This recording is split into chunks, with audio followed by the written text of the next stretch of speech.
Kalau anak-anak dibangunkan jam 4 subuh, di mana letak salahnya dan di mana letak pelanggarannya?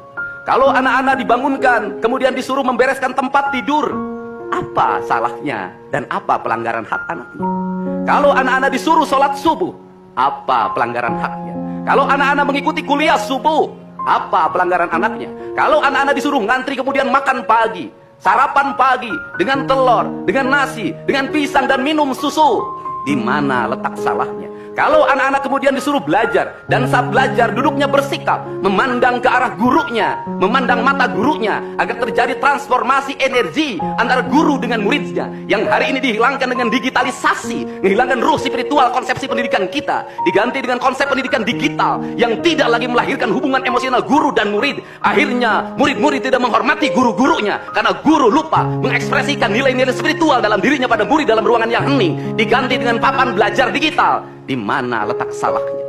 Kalau anak-anak itu diajarkan makan siangnya tertib, berantri, berdoa sebelum makan, di mana letak salahnya? Kalau anak-anaknya sore hari diajarkan bola voli, sepak bola, latihan baris berbaris, di mana letak salahnya? Kalau sore hari anak-anak disuruh masuk ke masjid, mengikuti pengajian, di mana letak salahnya? Kalau setelah itu mereka makan malam, dan makan malam ditandai dengan berdoa, di mana letak salahnya? Kalau mereka jam 9 disuruh masuk bara, disuruh masuk ruang tidur, dan disuruh tidur, di mana letak salahnya? Justru hak-hak anak terdapat di barak pendidikan TNI, dan hak itu tidak mereka dapatkan di rumah-rumah. Di rumah-rumah anak-anak tidak bisa tidur malam. Mereka rata-rata tidurnya jam 4, jam 1 malam, jam 2 malam. Di rumah mereka tidak mendapat makanan yang bergizi karena serba fast food.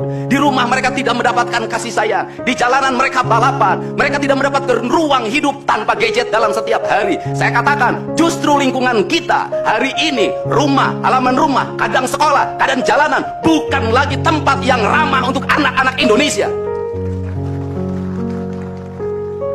Untuk itu apa kebijakan yang harus kita lakukan? Kebijakan yang harus kita lakukan adalah mindset pembangunan dirubah. Ekonomi bukan segalanya. Itu penting. Tetapi ekonomi tidak boleh membunuh ruang-ruang publik di mana orang mendapat ruang bercengkrama. Desain rumah harus dikembalikan pada desain yang membuat jendela, membuat ruang untuk ibu dan bapaknya berkumpul.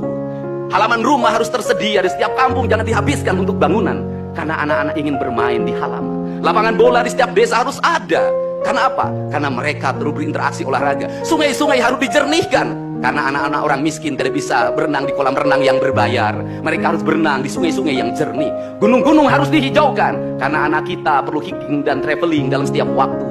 Anak-anak kita perlu berinteraksi dengan semesta. Lampu-lampu kadang sebulan sekali harus dimatikan, agar anak kita bisa menatap langit, melihat bulan dan bintang, bahwa dia adalah bagian dari cakrawala yang indah. Negeri ini sudah sesak dengan uang di kepalanya. Yang akhirnya apa? Pendidikan hanya menjadi ucapan dan tingkatan S1, S2, dan S3.